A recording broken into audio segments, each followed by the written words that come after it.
There is a document sitting in the files of the Crown Estate that almost nobody outside a small circle of surveyors and accountants has ever read from beginning to end.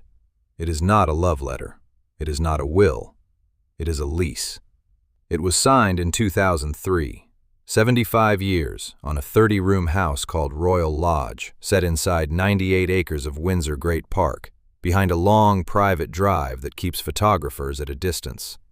The tenant paid a premium of roughly £1 million, committed to millions more in repairs, and in exchange the rent that followed was, in the archaic language of the contract, 1 peppercorn a year, if demanded.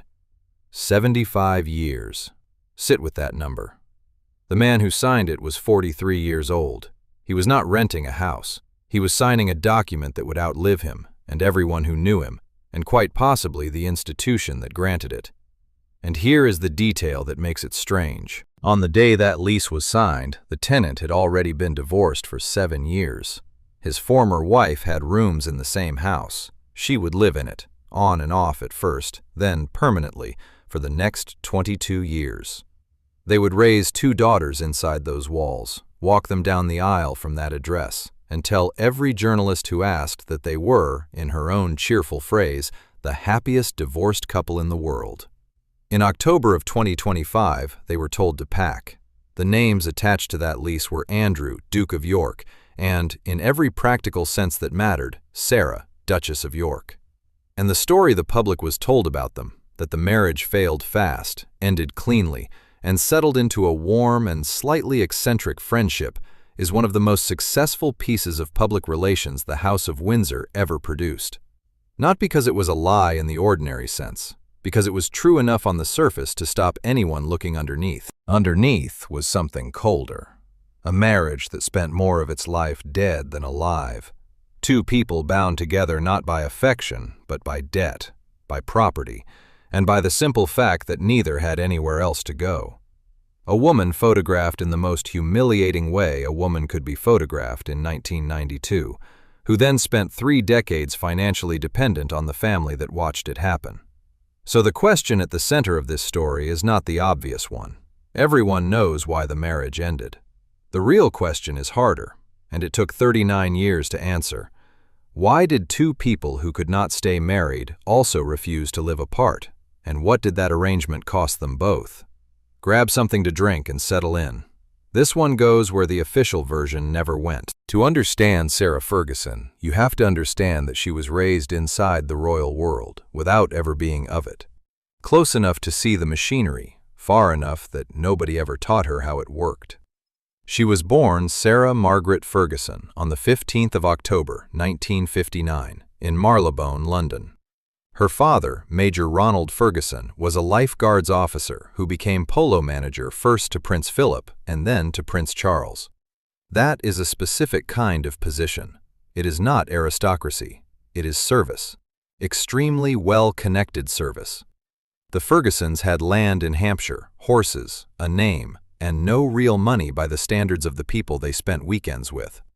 Sarah grew up on the edge of the royal circle the way a child grows up on the edge of a family business, familiar with the faces, invisible to the accounts. Her mother was Susan Wright, and Susan was unhappy. In 1972, when Sarah was 12, Susan met Héctor Barrantes, an Argentine polo player, at a match her husband had helped organize. Within a few years, she was gone. To Argentina, to a ranch, 5,000 miles away. The divorce came through in 1974. Sarah was 14. Consider what that leaves behind. Not just abandonment, which is common enough, but abandonment plus the particular English arrangement in which nobody discusses it. Sarah has said, across more than 1 decade of interviews, that she was left to run the household, to manage her father, to be cheerful. She put on weight and was teased for it at Hurst Lodge, her boarding school in Sunningdale. And she developed the survival strategy that would define her public life and eventually destroy it. Be the fun one. Be so warm, so loud, so eager to please that nobody looks closely enough to see what is missing. She was not academic. She left school at 16, went to a secretarial college, and spent her early 20s doing what girls of her exact social position did. Public relations, flat shares in Chelsea, ski seasons. She was, by every account including her own, enormous fun and slightly adrift. Andrew's origins were the precise opposite, and the opposition is the whole story. He was born on the 19th of February, 1960, the second son of a reigning queen, the first child born to a serving monarch in over a century. He was, by universal contemporary account, his mother's favorite. That is not a rumor, but something courtiers, biographers, and family friends have said consistently for 50 years. He went to Gordonston, then into the Royal Navy, and in 1982 he flew Sea King helicopters in the Falklands, including decoy duty against Exocet missiles. He came home a war hero at 22, and then the press gave him the nickname that defined the years before his marriage: Randy Andy. So here is the collision. A woman raised to be useful and liked, carrying an abandonment she never processed. A man raised to be adored, carrying an entitlement nobody ever challenged. Both fond of a party, and both, this matters more than anything else, genuinely, uncomplicatedly fond of each other. They had known each other since childhood, in the vague way that people in that world do. The famous version of the meeting is Royal Ascot, June 1985, where Diana, Princess of Wales, Sarah's friend, and a woman who badly wanted an ally inside the family, seated them together in the royal box. Both of them were 25. The story goes that he tried to feed her profiteroles. She refused. He insisted. She hit him. Whether that exchange happened in those words is impossible to verify. It appears in memoirs on both sides and in every newspaper of the period, which is exactly the kind of anecdote that gets smoother each time it is told. What is documented is the speed. By that autumn, they were together.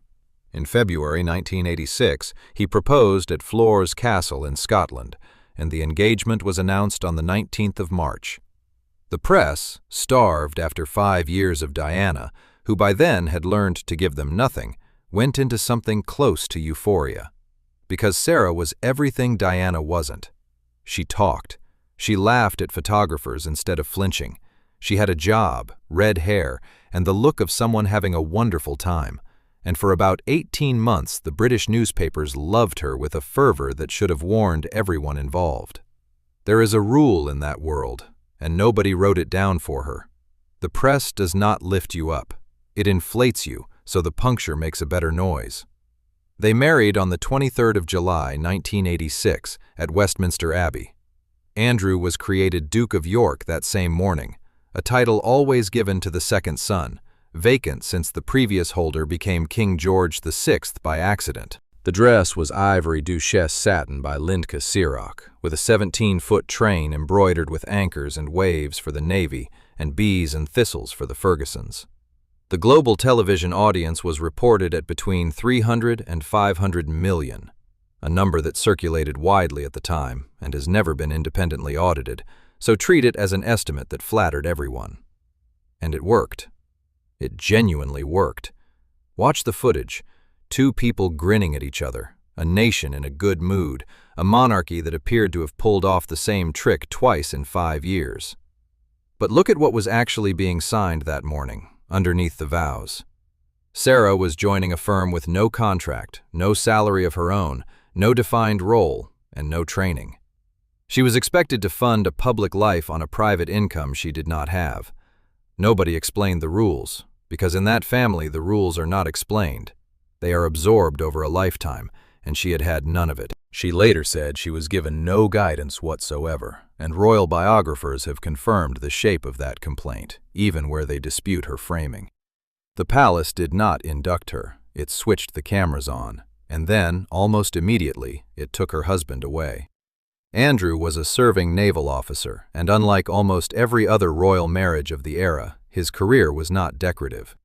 He went to sea, away for months at a stretch, and the figure that circulated through the press of the period, repeated in book after book since, is that in the first 5 years of marriage, the couple spent something in the region of 40 days a year together. That figure has never been sourced to a document anyone can produce, and I would hold it loosely. But nobody has disputed the underlying fact. They were apart far more than together. Picture what that does. A 26-year-old woman is installed inside the most scrutinized family in the world, given no job description, no colleagues, no independent money, and a husband who is at sea, living first in borrowed accommodation and then in a house that did not yet exist. That house matters, so hold on to it. The Queen gave the couple a plot at Sunninghill Park in Berkshire as a wedding gift, and they built on it. The result was completed around 1990, a 12-bedroom ranch-style pile in red brick with a swimming pool, reported to have cost around £5 million. The press took one look at the aerial photographs and named it South York, after the South Fork Ranch in Dallas. It was meant to be the family seat of a new royal branch. They would live in it together for barely 2 years. The cracks did not appear as a single dramatic rupture. They appeared as a slow reclassification of Sarah by the British press, and it happened faster than anyone expected. The turn began around 1987. She took flying lessons, criticized as frivolous. She went on holiday, criticized as freeloading. She gained weight during and after her pregnancies, and the tabloids, in one of the uglier episodes of a decade with real competition, christened her the Duchess of Pork. Her clothes were mocked. Her laugh was mocked. Her father's 1988 exposure in a story about a Mayfair massage club gave the papers a fresh angle, and they used it. Beatrice was born on the 8th of August, 1988. Eugenie on the 23rd of March, 1990. And 6 weeks after Beatrice's birth, Sarah went on a 6-week trip to Australia with Andrew, leaving the baby at home. The coverage was savage, and the failure was framed as hers alone. Andrew was on the same trip. Here is the mechanism nobody in the family seems to have understood at the time.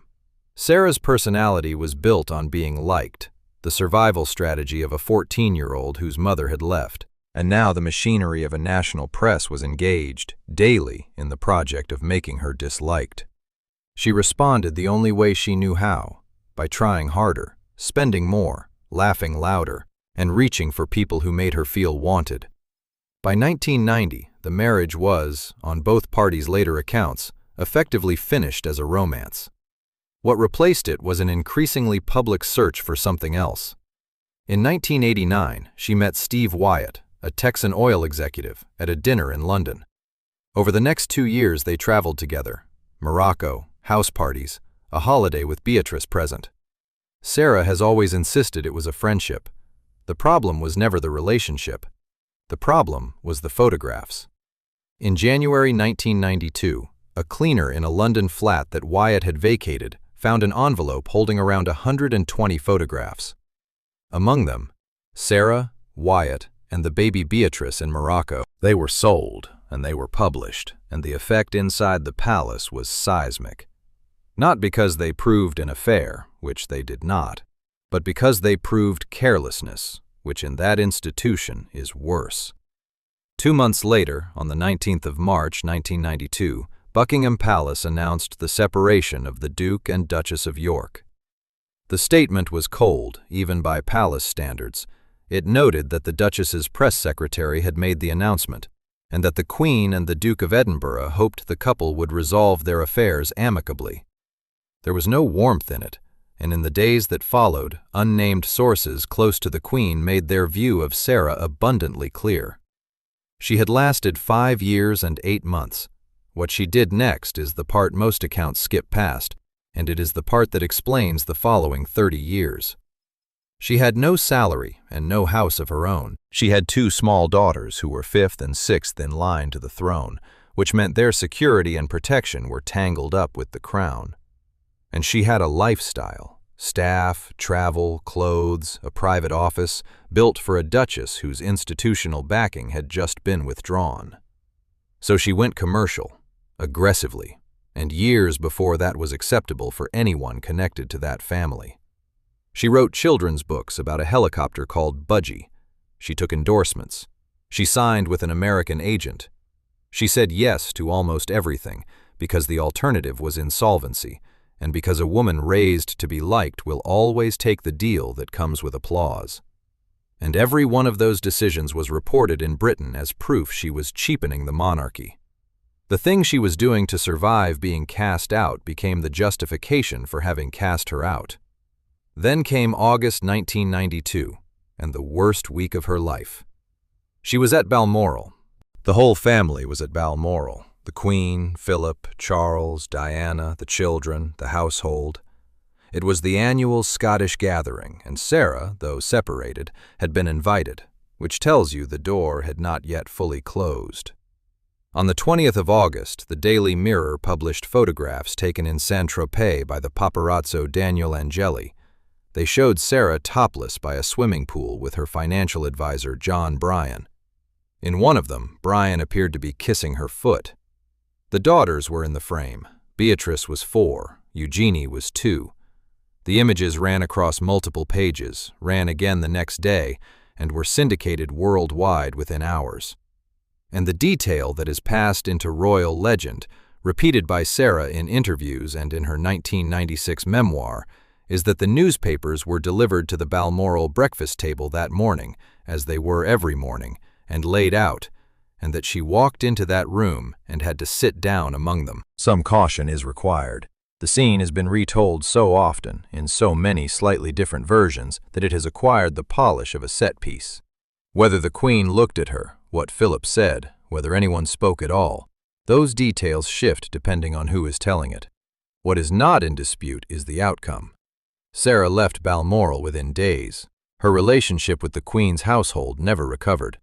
And for the next 33 years, she would attend family events on sufferance, excluded from the biggest ones, not invited to the weddings of Prince William or Prince Harry, nor to the coronation of King Charles III in 2023. She was 32 years old, and the photographs would follow her into every profile written about her for the rest of her life. The divorce took another 4 years to finalize. It came through on the 30th of May, 1996. The financial terms have never been officially published, which has not stopped them being reported endlessly. The figures most commonly cited are a lump sum of around £350,000, a larger sum in trust for the daughters, and provision toward a house. Every one of those numbers traces back to unnamed sources, and none can be checked against a document. What can be checked is the outcome. By the late 1990s, Sarah Ferguson was reported to be several million pounds in debt. And here is where the story stops being a divorce story. Because she did not leave. The formal position was that Sarah and Andrew shared custody and that she remained at Sunninghill Park for the sake of the girls. That is a normal enough arrangement for a year, maybe 2. It lasted, in one form or another, for the rest of both their lives. In 2003, Andrew took the Royal Lodge lease, the document we opened with. Sunninghill was put on the market, and in 2007 it sold for £15 million to Timur Kulibayev, a Kazakh businessman and the son-in-law of that country's then president. The price was $3 million above the asking figure, at a moment when the market for that kind of house was softening. The transaction drew parliamentary questions and press scrutiny for years, and the house was never lived in again. It sat empty, decaying, until it was demolished. That is the whole marriage in a single image. The wedding gift, the purpose-built family seat, 12 bedrooms of ranch-style optimism, sold to a stranger for a price nobody could explain, then left to rot, then knocked down. And the couple who were supposed to fill it moved into a rented house on a 75-year lease and stayed there, together, for another 22 years. Sarah rebuilt, or appeared to. In 1997, she signed with Weight Watchers as its American spokeswoman, a deal reported at around $1 million a year, which by her own account went a long way toward clearing her debts. She became a fixture on American daytime television, where the British snobbery about her simply did not translate. She wrote more books and launched charities, most notably Children in Crisis. On paper, the 2000s were a recovery, but the debts kept coming back because the spending never stopped, and because the underlying problem was never money. She had been trained from adolescence to buy affection, and had married into a family where affection was the one commodity that could not be bought. Then came the losses in a run. On the 19th of September, 1998, Susan Barantes, the mother who had left and with whom Sarah had painstakingly rebuilt a relationship over 2 decades, was killed in a car crash in Argentina. She was 61. Sarah was 38, and she has said consistently across many years that this was the loss she never got over. The woman who walked out when she was 12 had come back into her life and then was taken permanently. On the 16th of March, 2003, her father Ronald died of prostate cancer at 71. He had spent his final decade as a tabloid punchline, a man whose own scandals were used as ammunition against his daughter. So by 43, she had lost both parents, her marriage, her position, her income, and her name. Because the title she still held, Duchess of York, had become in Britain a synonym for something faintly ridiculous. And then in May of 2010, the News of the World published a video. It had been filmed by the reporter Mazir Mahmood, working undercover as a wealthy businessman. In it, Sarah is recorded discussing a payment of £500,000 in exchange for access to Andrew, who was at that time the United Kingdom's special representative for international trade and investment. She is shown accepting cash. The words she used about her former husband, that he would open doors, were on tape. She apologized immediately and without qualification, calling it a serious lapse of judgment and saying financial difficulty was no excuse. And it wasn't. But be accurate about the situation. Reportedly around £5 million in debt, no institutional income, 50 years old, and the man whose access she was selling was living in the same house, on a peppercorn rent, with a security detail paid for by the state. That is the arrangement the phrase, happiest divorced couple in the world, was covering. Not a friendship, a dependency running in both directions, that neither of them could afford to end. Andrew resigned the trade envoy role in 2011, and in March of that same year, another detail surfaced. Sarah had accepted £15,000 from the American financier Jeffrey Epstein, money used to help settle a debt to a former personal assistant. She returned it and issued a public statement saying she abhorred pedophilia and that the acceptance had been a gigantic error of judgment. Everything after that point is a story about a family losing its protection, one layer at a time. For decades, the thing that kept the Yorks in place was a single person. Elizabeth II's affection for her second son was the load-bearing wall of the whole arrangement. The lease, the security, the invitations, the tolerance. Sarah understood this perfectly. Whatever else has been said about her, her respect for the late Queen was constant and appears to have been returned in some measure. She was invited back to Balmoral in later years, and the Queen never publicly said a word against her. But the wall was aging. On the 16th of November 2019, Andrew gave an interview to BBC Newsnight about his association with Epstein. It is difficult to overstate how badly it went. He offered an alibi involving a Pizza Express in Woking and a medical explanation for why he could not have been perspiring. He expressed no sympathy for Epstein's victims and called his own conduct too honorable. 4 days later, he stepped back from public duties. In January 2022, as a civil case brought by Virginia Giuffre proceeded in New York, Buckingham Palace announced that Andrew's military affiliations and royal patronages had been returned to the Queen and that he would no longer use the style His Royal Highness in any official capacity. The following month, the case was settled. The reported figure was around £12 million. The settlement contained no admission of liability, and Andrew has categorically denied all of the allegations against him. On the 8th of September 2022, Queen Elizabeth II died at Balmoral. The wall came down. Consider Sarah's position at that moment. 62 years old, divorced for 26 years, living in a house leased in her former husband's name, on land owned by the Crown Estate, dependent on an arrangement whose only real guarantor had just been buried. Her health was about to give way too. In the summer of 2023, she was diagnosed with breast cancer and underwent a mastectomy. And in January 2024, she was diagnosed with malignant melanoma. And through all of it, this is the extraordinary part, she kept selling the story. For 30 years, Sarah Ferguson was the author of the official version of her own marriage, and she was very, very good at it. She published My Story in 1996, within months of the divorce, and Finding Sarah in 2011, built around a period of televised therapy in America. She appeared on Oprah.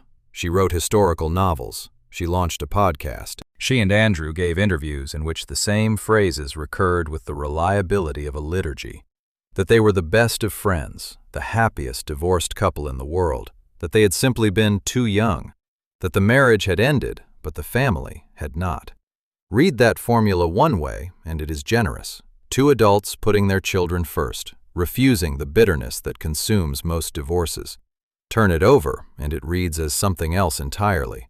A woman with no independent standing, describing the terms of her own dependence as though she had chosen them. Both readings can be true. That is what makes her interesting, rather than merely unfortunate. And then, in 2025, the record cracked open. In August of that year, the historian Andrew Lownie published entitled The Rise and Fall of the House of York. What made it different from the 20 or 30 books before it was method. Lownie had spent years filing Freedom of Information requests and chasing documents through the National Archives, assembling a paper record rather than a gossip record. Whatever you make of his conclusions, and they are severe, the book moved the conversation from what people said about the Yorks to what the files showed. Then came the emails. In September 2025, correspondence surfaced showing that in 2011, after her public apology, after she had said she abhorred what Epstein represented, Sarah had written to Epstein personally. In the message, she apologized to him for having publicly denounced him and called him a supreme friend. The consequences arrived within days. Charities she had worked with for decades cut ties.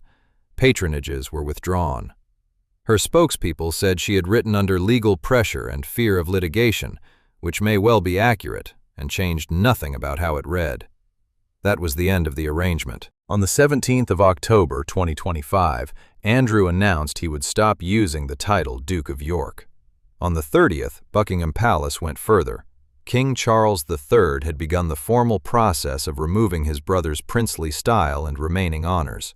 He would be known as Andrew Mountbatten Windsor, and the lease, the 75-year lease, the peppercorn rent, the document from 2003, was to be surrendered. He would move to accommodation on the Sandringham estate. Sarah, who had never held a lease of her own and no property in her name at Windsor, had to leave too. She retained no royal role, no patronages, and no title in active use. 39 years after Westminster Abbey, they were evicted from the marriage together, long after it had ended. So who was she? On this, the people who have spent their careers studying that family cannot agree, and the disagreement is instructive. Ingrid Seward, who edited Majesty magazine for decades, has consistently offered the most sympathetic structural reading.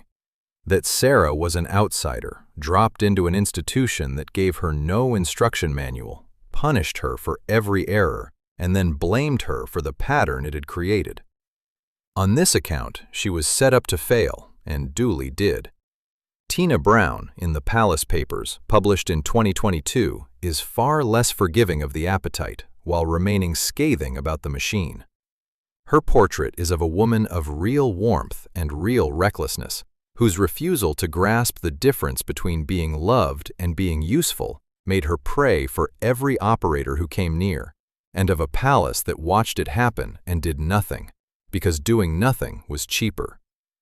Lownie's 2025 verdict is the hardest. Entitled argues, on documentary grounds, that the York story is not primarily a tragedy at all, but a case study in extraction.